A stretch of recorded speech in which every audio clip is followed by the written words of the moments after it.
महीना। सुमित्रा जी की बहू रितु प्रेग्नेंट थी और अब उसकी प्रेगनेंसी का 9वां महीना चल रहा था। रितु का पति देवेश उसका काफी अच्छे से ख्याल रखता था, लेकिन प्रेगनेंसी अपने आप में ही एक अलग ही वक्त होता है जब एक औरत कई तरह के बदलावों से गुजरती है। शरीर के साथ साथ उसके अंदर बहुत सारे इमोशनल चेंजेस भी आते हैं और रितु इन सब चीजों से गुजर रही थी। इसीलिए कई बार वो बहुत परेशान हो जाती थी। उसे बार बार बहुत मुश्किलों का सामना करना पड़ रहा था। एक दिन अचानक शाम के वक्त रितु जोर जोर से रोने लगी। अरे रितु बेटा, क्या हुआ? तुम रो क्यों रही हो? कुछ नहीं मम्मी जी, बस बहुत परेशान हो रही हूँ मैं। हाँ बेटा, वो तो मुझे भी दिख रहा है, तभी तो रो रही हो तुम। लेकिन परेशानी के पीछे की वजह तो बताओ, आखिर बात क्या है? किसी ने कुछ कहा क्या तुमसे? नहीं मम्मी जी, किसी ने कुछ भी नहीं कहा, बस ऐसे ही मेरा मन कर रहा है रोने का। अरे बेटा, ये क्या बात हुई? रोने का मन कर रहा है? अरे तुम माँ बनने वाली हो, अगर इस तरह रहोगी ना तो बच्चा भी रोने वाले नेचर का पैदा होगा। तो फिर मैं क्या करूं मम्मी जी? मुझे बता अपने दिल की बात, मेरे साथ शेयर कर कि क्या परेशानी है। वो क्या है ना मम्मी जी, मैं अपने पेट की तरफ देखती हूँ ना तो अजीब सी घबराहट होती है। अरे लेकिन क्यों बेटा? तुम्हारे पेट में तो तुम्हारा आने वाला बच्चा है, इसे देखकर तुम्हें खुश होना चाहिए।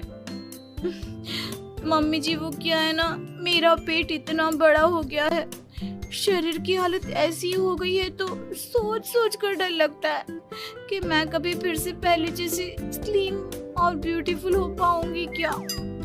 अरे बेटा, ये तो कुछ दिनों की बात है, सब कुछ बिल्कुल पहले जैसा हो जाएगा। कुछ दिनों के बाद तुम्हें चिंता करने की कोई जरूरत नहीं होगी। रितु, क्या हुआ? तुम बार बार करवटें क्यों बदल रही हो? रात के 2 बज रहे हैं, सो जाओ ना आप। देवेश, नींद नहीं आ रही है, मैं ठीक से सो नहीं पा रही हूँ। अरे ये क्या, तुम तो उठकर बैठ गई। इस तरह बैठे बैठे पूरी रात बिताओगी क्या?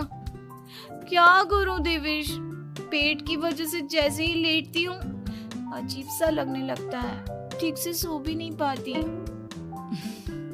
तुम एक काम करो, अपने पेट के बगल में एक तकिया लगा लो, तुम्हें ठीक से नींद आ जाएगी। वो भी करके देख लिया, अब तो लगता है जब तक बच्चा इस दुनिया में नहीं आएगा मैं ठीक से सो भी नहीं पाऊंगी। रितु, बच्चा आने के बाद कौन सा चैन की नींद सो पाओगी? कम से कम अब तो आराम कर लो। तुम सो जाओ देवेश, मैं बैठे बैठे ही अपनी नींद निकाल लूंगी। और फिर कुछ दिन के बाद सुमित्रा जी के घर पर कुछ परिचित लोग मिलने के लिए आते हैं। मम्मी जी, आप उन लोगों के साथ बैठकर बातें करिए, मैं सबके लिए चाय बना देती हूँ। अरे नहीं बेटा, मैं कर लूंगी, अभी तुम्हारी तबीयत ठीक नहीं है ना, तुम आराम करो। अरे मम्मी, घर के छोटे मोटे काम तो मैं करती हूँ ना, चाय बनाने में कैसी प्रॉब्लम? अच्छा ठीक है, अगर कोई परेशानी नहीं है तो बना दो चाय। अरे ये क्या बात है सुमित्रा जी, आप तो दादी बनने वाली हैं। हाँ जी, बस ठीक ठाक तरीके से मेरा पोता या पोती इस दुनिया में आ जाए तो चैन हो जाए। सही कहती हैं बहन जी, एक औरत के लिए ये वक्त बहुत मुश्किल होता है। वैसे बहू की तबीयत तो ठीक है ना?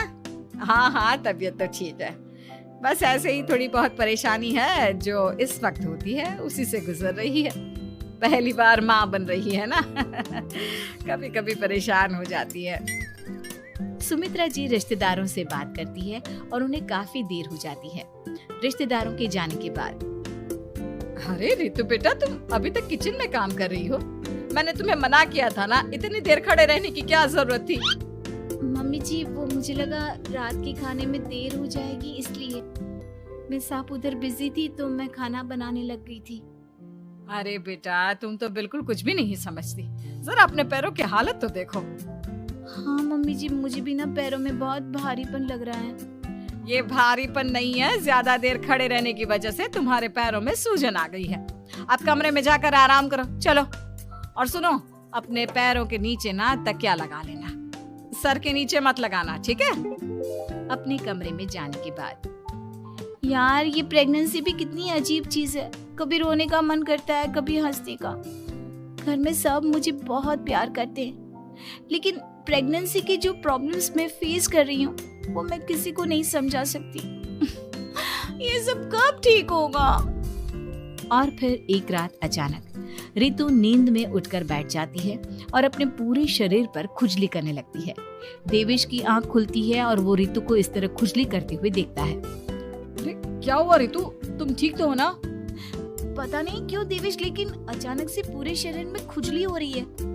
दिखाओ जरा मुझे। अरे लेकिन तुम्हारे शरीर पर तो कोई मच्छर के काटने की या किसी तरह के रैशेस भी नहीं है, फिर खुजली क्यों हो रही है?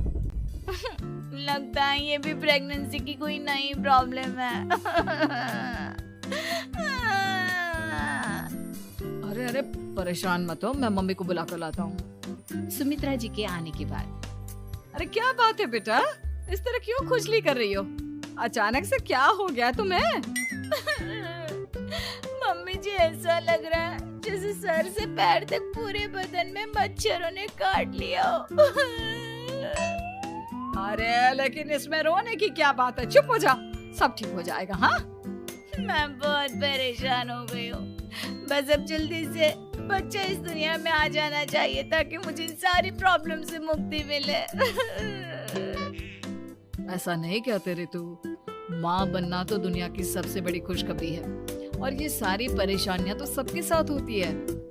जानती हूँ, लेकिन फिर भी क्या करूँ, रात को सो नहीं सकती, कभी पेट भर के खाना खा लेती हूँ तो उल्टी करने का मन करता है, ज्यादा देर खड़ी हो जाती हूँ तो पैर में सूजन आ जाती है, ज्यादा देर बाहर घूमने भी नहीं जा सकती वरना टॉयलेट की प्रॉब्लम। ये सब कब ठीक होगा? कुछ दिन और बीत गए और अब तक रितु का 9वां महीना खत्म होने का वक्त आ गया था। अब हर दिन रितु बस यही सोचती थी कि उसका बच्चा इस दुनिया में आने वाला है। हाँ, वो बात अलग थी कि वो कई तरह के इमोशनल चेंजेस से गुजर रही थी और फिर एक दिन अचानक, देवेश मुझे ना चाउमीन खाने का मन कर रहा है। अभी रात के 12 बजे? अरे रितु, इस वक्त चाउमीन कहाँ से लेकर आऊंगा मैं? किसी होटल में फोन करो ना, कोई तो डिलीवर करता होगा ना इतनी रात को। नहीं नहीं रितु, इतनी रात को कोई डिलीवर नहीं करता, तुम कल खा लेना, मैं कल तुम्हारे लिए लेकर आऊंगा बस। नहीं, मुझे अभी खाने का मन कर रहा है, मुझे अभी खाना है। अच्छा अच्छा ठीक है, एक काम करो, मैं किचन में जाकर तुम्हारे लिए मैगी बना कर लाता हूँ, क्या पता उसे खाकर तुम्हारा मन ठीक हो जाए। हाँ ठीक है।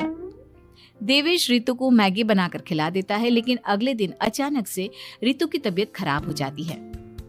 क्या हुआ है बहू को? बेटा तूने कुछ उल्टा सीधा तो नहीं खा लिया ना? मम्मी वो कल आधी रात को चाउमीन खाने की बात कर रही थी तो मैंने इसे मैगी बनाकर खिला दी। अरे लेकिन एक बार मुझसे तो पूछ लेता, इसी वजह से उसे अजीब सा लग रहा है। कोई बात नहीं, वैसे भी बच्चा आने का वक्त पास आ गया है ना, इसलिए ये सब चीजें हो रही है। मेरे पेट में बहुत दर्द हो रहा है, जब से मैगी खाई है तब से पता नहीं क्या हो गया। अरे कुछ नहीं हुआ बेटा, बस कुछ दिन की बात और है, परेशान मत हो। चल हम तुम्हें ना डॉक्टर के पास ले चलते हैं। हॉस्पिटल जाने के बाद, डॉक्टर साहब, मेरी बहू की तबीयत ठीक तो है ना?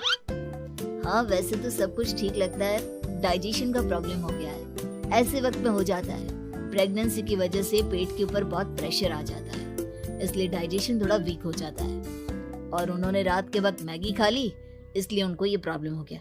डरने वाली कोई बात नहीं है। थैंक यू डॉक्टर साहब, अब हम इसका ध्यान रखेंगे।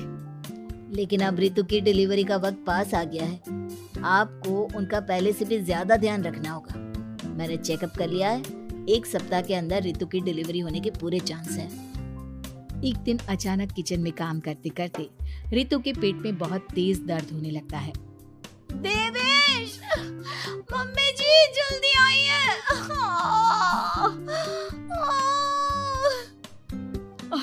अरे क्या हुआ बहू, क्या हुआ तुम्हें? बहुत दर्द हो रहा है मम्मी, मेरे पेट में बहुत तेज दर्द हो रहा है, मुझसे खड़ा भी नहीं रहा जा रहा। इधर आ जाओ रितु, मैं तुम्हें बेड पर लिटा देता हूँ, सब ठीक हो जाएगा।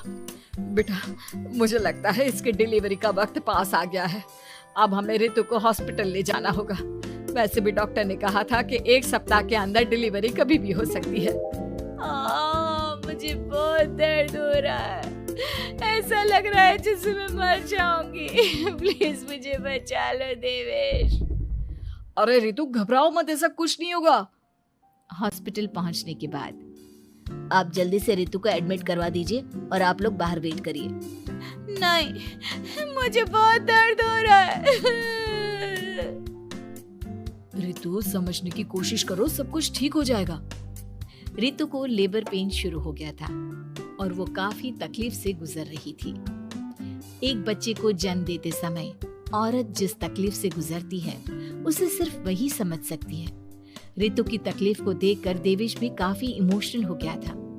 रितु को इस तरह चीखते देखकर उसे बहुत दुख हो रहा था, लेकिन आधे घंटे के बाद जब डॉक्टर अपने हाथ में रितु और देवेश की छोटी सी बच्ची को लेकर आया तो रितु के चेहरे पर स्माइल आ गई। रितु, ये देखो, तुम्हारी और मेरी नन्ही सी बेटी। ये तो एकदम परी की तरह दिखती है। दिखेगी क्यों नहीं, एकदम तुम पर गई है ना, इसलिए। लेकिन मम्मी, उसकी नाक तो मेरे जैसी है। अच्छा ठीक है, नाक तुम रख लो, बाकी सब मेरे जैसा। देखा रितु, तुमने कितनी तकलीफ सही, लेकिन उस तकलीफ के बदले तुम्हें भगवान ने ये छोटी सी परी दे दी। और ऐसा सब औरतों के साथ होता है। तुमने बहुत हिम्मत रखी है बेटा, और इसका नतीजा आज हमारे सामने है।